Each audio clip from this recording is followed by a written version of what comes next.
येत्या 5 एप्रिल 2026 पासून आपली राज्यसेवा मुख्य परीक्षा 2025 सुरू होते आहे आणि त्या अनुषंगाने आपण कुठल्या गोष्टींचं जे आहे काळजी घेतली पाहिजे ते आपण बघणार आहोत.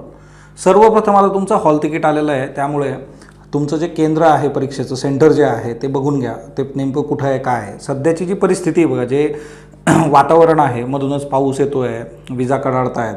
सो ह्या केसमध्ये आपण आपल्या सेंटरवर वेळेत पोहोचलं पाहिजे आणि सुखरूप पोहोचलं पाहिजे, म्हणजे न भिजता.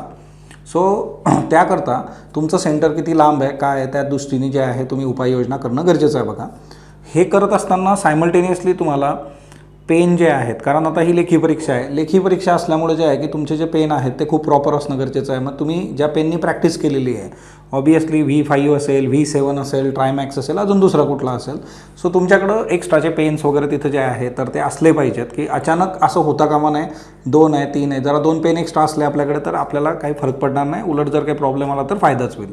दुसरी महत्त्वाची बाब जी आहे तर पहिलाच पेपर जो आहे तो मराठी भाषेचा पेपर आहे आणि इंग्रजी भाषेचा पेपर आहे. हे 2 कंपल्सरी पेपर आहेत. आता कंपल्सरी पेपरबद्दल बऱ्याचदा आपला ॲप्रोच कॅज्युअल असतो. आता ज्यावेळेस सिव्हिल सर्व्हिसमध्ये कंपल्सरी पेपर येतात तर तिथं एक बेसिक गोष्ट असते की एक ब्युरोक्रॅटिक ॲप्रोच पण तिथं असतो आणि त्यामुळे पूर्ण पेपर लिहिणं अपेक्षित आहे. बऱ्याचदा काही विद्यार्थी हा क्वालिफाईंग पेपर असल्यामुळे जे आहे पूर्ण पेपर लिहित नाहीत, की त्यांना वाटतं की 25% म्हणजे 75 मार्क 300 पैकी येतील आणि त्या ह्याच्यामध्ये बऱ्याचदा गडबड होते. तो ब्युरोक्रॅटिक ॲप्रोच पण तिथं जर बघितला गेला की तुम्ही अर्धा पेपर सोडला, अर्धा सोडून दिला, सो त्याचाही इम्पॅक्ट मार्क सिस्टीमवर होऊ शकतो. त्यामुळे इंग्रजी आणि मराठी हे दोन्ही पेपर प्रॉपरली तुम्ही लिहिणं अपेक्षित आहे. बघा, याच्यामध्ये कसल्याही पद्धतीने तुम्ही कॅज्युअल अप्रोच ठेवता कामा नये. ज्या विद्यार्थ्यांनी अजूनही या पेपरचा पॅटर्न बघितलेला नाही आहे त्या विद्यार्थ्यांनी हा पेपरचा पॅटर्न जो आहे तो समजून घ्या. ते आपल्या टेलिग्राम चॅनलवर असेल, स्पॉटलाईट अकॅडमीच्या ॲपवर सर्वदूर हे पेपर आहेत. तरी त्याच्यात तुम्हाला काही प्रॉब्लेम आला, UPSCचे पेपर जे आहे त्यांच्या साईटवरून डाउनलोड करू शकता किंवा तुम्ही टीमला कॉन्टॅक्ट करा, ते प्रोव्हाइड करतील. पण एकदा तुम्ही जे आहे ते पॅटर्न बघून मग परीक्षेला जाणं गरजेचं आहे, कारण आपण GS, SA आणि ऑप्शनलच्या प्रेशरमध्ये इतका असतो की मग बऱ्याचदा हे पेपर जे आहे ते बघितले जात नाही. दुसरी महत्त्वाची गोष्ट जी आहे ती म्हणजे एसेचा जो पेपर असणार आहे बघा, तर एसेसाठी प्रत्येकाने जे आहे रफ वर्क करणं फार गरजेचं आहे. तुम्हाला जे दिलेले ऑप्शन्स आहेत तिथं सेक्शन Nमध्ये 4, सेक्शन Bमध्ये 4, तर डिरेक्टली कुठलाही टॉपिक उचलू नका. बऱ्याचदा असं होऊ शकतं की एखादा टॉपिक मला सोपा वाटतो आहे पण त्या टॉपिकवर मला लिहिता येत नाही, असं तुम्हाला 1.5-2 पेज झाल्यानंतर लक्षात येईल. सो एखादा टॉपिक अवघड वाटतो पण त्याच्याबद्दल तुमच्याकडे डेटा भरपूर असू शकतो. सो बेसिकली एक रफ वर्क तुम्ही केलं पाहिजे, ते रफ वर्क करा आणि त्याच्यानंतरच टॉपिक जो आहे तो चूज करा.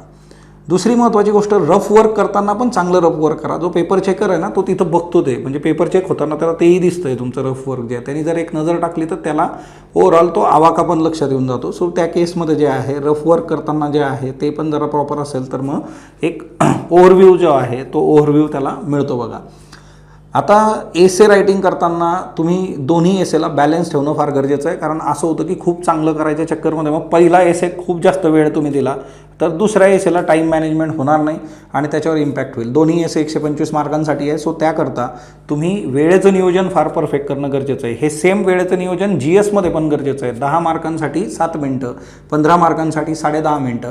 आता आपण माणूस आहोत, मशीन नाही, त्याच्यामुळे हे इतकं टेक्निकल नाही जाणार. पण एखादा प्रश्न जो आहे तर तो आपल्याला खूप चांगला येतो आहे किंवा तो डेटा तुमचा तयार आहे, एक्सपेक्टेड तयार करून ठेवला होता, तर तो 7च्या ऐवजी 4 मिनटातच होईल, तर तिथं तुम्हाला 3 मिनटं स्पेस मिळून जाईल.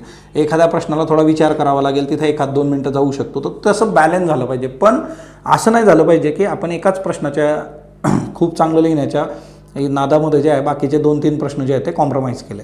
सो एसेच्या बाबतीत हे लक्षात ठेवा आणि सायमल्टेनियसली GSला पण वेळेचं नियोजन फार महत्त्वाचं आहे. दुसरी गोष्ट, एसे लिहित असताना GS पेपर किंवा कुठलाही पेपर आता तुम्ही लिहिताय, खाडाखोड तिथं होता कामा नये, ही काळजी घ्या. पेपर हा एकदम म्हणजे क्लीन पाहिजे. बघा, तर पेपरवर डॉटसुद्धा नको, इतकं प्रॉपरली ते लिखाण असलं पाहिजे. खूप जास्त जे आहे, आता बऱ्याच विद्यार्थ्यांनी हे पण विचारलं की वेगवेगळे कलरचे पेन वापरू का डायग्रामसाठी वगैरे, तर तुमच्याकडे तेवढा वेळ शक्यतो तिथं नसणार आहे. वेळेचं जे कंपल्शन आहे आपल्यावर 3 तासाचं, सो त्या केसमध्ये तुम्ही एक पेपर वापरा, एकच पेन वापरा, त्या पेनाने पण तुम्ही डायग्राम्स काढले तर चालणार आहेत, त्यात काही वाद नाही. प्लस पेपर दिसताना पण जे आहे त्याचं म्हणजे तो सिस्टमॅटिक तिथं लिखाण असलं पाहिजे. नाही तर मग एखादी ओळ जी आहे ती मध्येच संपली, दुसरी जास्त लांब गेली, तर असले प्रकार करू नका. तुम्हाला जे आहे समासाच्या बाहेर लिहू नका. म्हणजे या बेसिक गोष्टी आहेत. बघा, दुसरी महत्त्वाची जी बाब आहे ती म्हणजे MPSCने ज्या पद्धतीने आपल्याला आधीच्या ज्या पेपर झालेले आहेत, मग ॲग्रिकल्चर असेल, फूड सेफ्टी असेल, तर ते डिस्क्रिप्टिव्ह परीक्षा झाल्यात. UPSCचा जो पेपर आहे बघा, त्या UPSCमध्ये प्रश्न छापलेला असतो आणि खाली तुम्हाला जे आहे लिहिण्यासाठी स्पेस असते. यांनी तुम्हाला जे आहे रुटीन आन्सर शीट दिलेली आहे आणि ती रुटीन आन्सर शीट दिलेली असल्यामुळे तुम्हाला प्रश्नाचा क्रमांक तिथं टाकणं फार गरजेचं आहे. प्रश्नाचा क्रमांक न टाकता जर आपण उत्तर लिहिलं तर उद्या त्याचे मार्क 0 असणार आहेत, हे लक्षात ठेवा. त्याच्यामुळे प्रत्येकाने जे आहे प्रश्नाचा क्रमांक तिथं प्रॉपरली टाका आणि तिथं बॉक्स तुम्हाला दिलेला आहे प्रश्न क्रमांक टाकण्यासाठी, तिथं प्रॉपरली टाका. बऱ्याचदा इश्यू असा होतो बघा की आपण त्या प्रेशरमध्ये गृहीत धरतो गोष्टी, तसं कुणीही गृहीत धरू नका. दुसरी महत्त्वाची गोष्ट अशी असेल बघा की जेव्हा तुम्ही GHचे उत्तर लिहिणार आहात तर त्याच्यामधले कीवर्ड्स त्याच्यावर फोकस करा. कीवर्ड्स प्रश्न समजून घ्या, प्रश्न नीट वाचा, त्यातले कीवर्ड जे आहेत ते डिफाईन झाले पाहिजेत. प्रश्नाच्या शेवटी असणारे जे शब्द असतात बघा, जसं कमेंट, ॲनालाइज, डिस्कस, त्याचा विचार करून तुम्ही जे आहे उत्तर लिहिलं पाहिजे. याच्याकरता मीनवाईल महाराष्ट्र टाइम्सला मी काही आर्टिकल्स याच्यावर लिहिले होते बघा, त्याची फाईल पण आहे, ती बऱ्याच विद्यार्थ्यांकडे आहे. तरीसुद्धा आम्ही परत ती तुम्हाला टेलिग्रामवर या सगळ्या गोष्टी पोस्ट करू, स्पॉटलाईट अकॅडमीच्या टेलिग्रामवर. तिथून तुम्ही जे आहे ते डाउनलोड करू शकता, बघू शकता की याचे अर्थ काय होतात. म्हणजे उत्तराचा जो काही तुमचा ओव्हरऑल ओघ असणार आहे किंवा उत्तराचा जो काही स्ट्रक्चर असेल आणि तिचं जो विश्लेषण असेल ते त्या पद्धतीने होणं फार गरजेचं आहे बघा. दुसरी गोष्ट जी असते की फॅक्ट्स आणि जे आहे ॲनालिसिस याचा बॅलन्स पण त्याच्यामध्ये असला पाहिजे. बऱ्याचदा आता आधीच्या ज्या परीक्षा झाल्या होत्या त्या परीक्षांमधून असं आलं की सर मी पूर्ण पेपर लिहिला होता पण मला इंटरव्ह्यूचा कॉल आलेला नाही आहे. तर एक गोष्ट लक्षात घ्या की तुम्हाला उत्तर लिहिताना फॅक्ट्स असतील, ॲनालिसिस असेल तर याचा बॅलन्स साधता आला पाहिजे.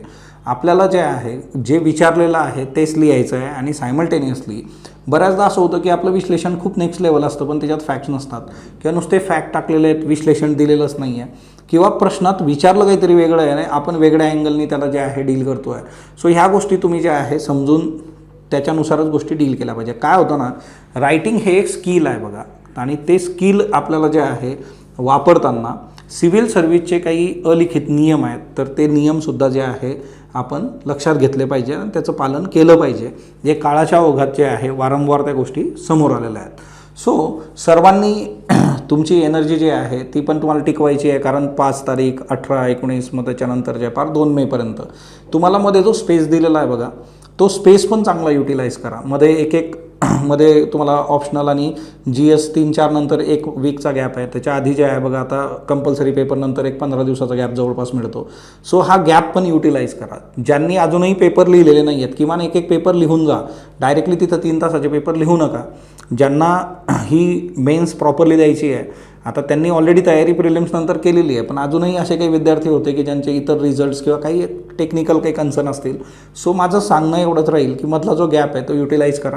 किमान एक पेपर हाताखालून जाऊ देत की म्हणजे तुम्हाला तो फील तरी येईल की दिवसातून 6 तास लिहिणं काय असतं, 3 तास लिहिणं काय असतं, काय प्रॉब्लेम्स येऊ शकतात. सो तो एक फार महत्त्वाचा मुद्दा याच्यामध्ये असणार आहे. आणि आधी सांगितलं तसं आताचं वातावरण आणि त्या सगळ्या गोष्टींचा विचार करता तुम्ही स्वतःची काळजी घेणं फार गरजेचं आहे. आपण जर आजारी पडलो किंवा आपल्या हेल्थवर जर काही निगेटिव्ह इम्पॅक्ट झाला तर त्याचा इम्पॅक्ट एक्झामवर होणार आहे आणि आपल्याला हा पूर्ण महिना जो आहे तिच्यामध्ये खूप वेल्थी राहायचं आहे बघा. आता सध्या LPGचे पण इश्यू झालेले आहेत, मेजचे काही कन्सर्न आहेत तर त्या याच्यामध्ये थोडं बॅलन्स डाएट कसं घेता येईल मग त्याच्यामधून फ्रूट्स वगैरेचा विचार तुम्ही करू शकता. आणि कुठल्याही पद्धतीने कुठंतरी काहीतरी बाहेर खाऊ नका. जर मेज बंद असेल तर आपल्या हेल्थची काळजी आपण घेणं याच्यामध्ये गरजेचं आहे. आणि ह्या सगळ्या प्रक्रियेमध्ये तुम्हाला कुठेही वाटलं भेटावंसं वाटलं किंवा जे आहे तुम्ही जर पुण्याच्या बाहेर असाल तर टीमला कॉन्टॅक्ट तुम्ही करू शकता तर ते कनेक्ट करून देतील. सो आपण जे आहे बोलू शकतो. पण सर्वांनी जे आहे फुल ऑफ एनर्जी जे आहे एन्थुझियाझमनी हा पेपर द्यायचा आहे. सगळे जे पेपर आहेत ते पूर्ण लिहायचे आहेत आपल्याला. आणि हे पण लक्षात ठेवा की पेपर लिहित असताना काही विद्यार्थ्यांच्या बाबतीत आज झालं की त्यांना ॲग्रिकल्चरमध्ये वगैरे पेजेस कमी पडलेत कारण खूप जास्त डेटा समोरच्या प्रश्नांमध्ये गेला किंवा खूप चांगलं लिहिण्याच्या ह्याच्यात. तर तो आवाका लक्षात घ्या तिथं की किती पेजेस आहेत, प्रश्न आपले मग त्या केसमध्ये तसे लिहिले गेले पाहिजे किंवा केस स्टडीज आहेत इथिक्समध्ये मग त्या लिहिताना पण तुम्हाला ते क्लिअर लक्षात ठेवावं लागेल की 13 प्रश्न जे आहेत ते 10 मार्काचे आहेत, हे बाकीचे जे आहेत 6 प्रश्न 20-20 मार्काचे आहेत. मग हे लिहिताना आपल्याला तेवढं त्याला महत्त्व द्यावं लागेल. अदरवाईज काय होतं की 10 मार्काचे प्रश्न खूप चांगले होतात आणि हळूहळू 15 मार्काच्या याच्यावर त्याचा इम्पॅक्ट होत जातो. तिथं मार्कांचा फटका मोठा बसतो आपल्याला. सो तीही काळजी तुम्हाला घ्यायची आहे. सो सर्वांना परीक्षेसाठी स्पॉटलाईट अकॅडमीतर्फे आणि टीम स्पॉटलाईटतर्फे खूप खूप शुभेच्छा. सर्वांना बेस्ट ऑफ लक. धन्यवाद.